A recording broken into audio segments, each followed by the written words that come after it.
The Panthers also had a pretty interesting trip through Edmonton.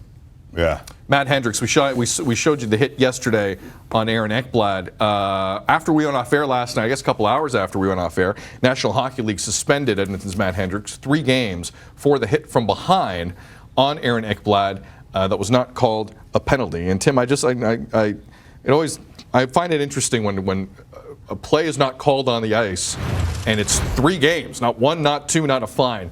3 games. It's a funny thing to me. We've talked at length about this delicate balance on this show of what is turning into an awkward transition from the players to the officials and the league of policing the game. The code is quickly becoming a relic as players attempt to redefine who needs to be protected and not just how justice is delivered, but who delivers the justice. If indeed fighting is on its way out of the game, as it seems right now, correct or incorrect? Correct. Seems like it's out of the game. Then the policing of the game falls to the referees.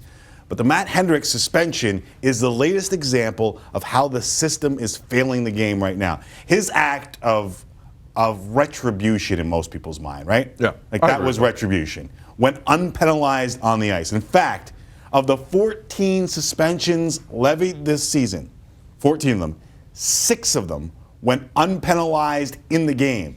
It's a staggering 43% of them, no penalty during the game. One evidence started October 16th. Avs Tyson Barrie on Simone Dupré. Charging interference and a headshot, whatever you want to call, no penalty, later suspended 3 games. The Flyers' Radko Gudas, illegal check to the head.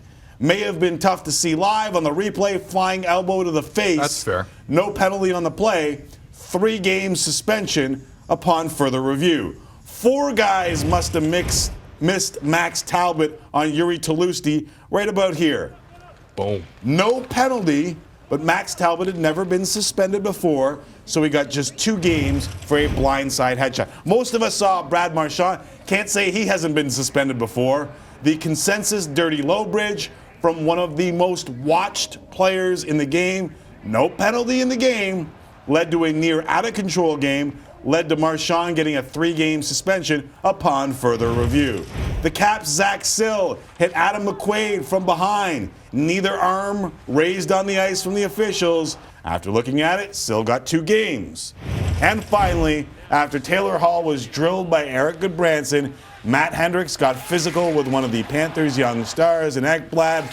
No penalty. Fight ensues, and he's suspended for 3 games. My point here being, Sid and fellow countrymen, it's hard to curb the violence on the ice if the referees have missed 43% of the suspendable on-ice offenses. Never mind the over-the-line plays that may not have been suspendable but change the framework of the game. I think we've all watched enough hockey to know if these plays are punished or aren't punished, players will seek their own retribution. Punching a guy in the face is dangerous, as evidenced by Matt Hendricks. So are many of the other methods of retribution in a sport where there's nowhere to hide.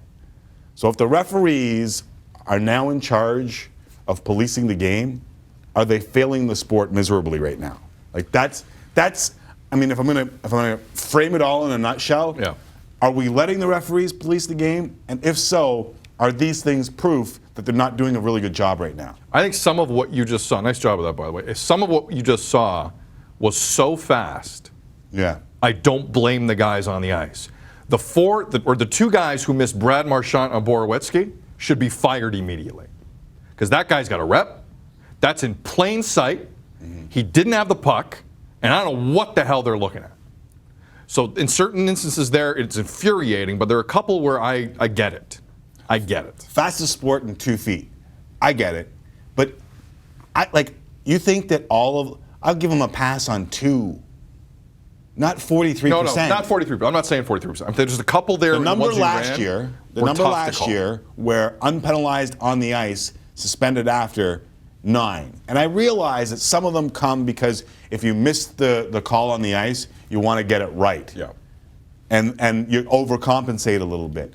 But that's how the games get out of control. Yeah. When the players know something's dirty on the ice and nothing happens. I agree. That's when you seek retribution. Yeah. And I think that's the delicate balance that this game is trying to find, and I'm not sure they found it yet. And talk to Bill Daly a little bit about it. Yeah, Bill Daly will be in studio. We'll talk to him about it. Again, credit to McCalla for that latest example of calls being made and calls not being made. Although, really, all those calls weren't made on the ice is the actual fact of it. 43%. 43%. 43%.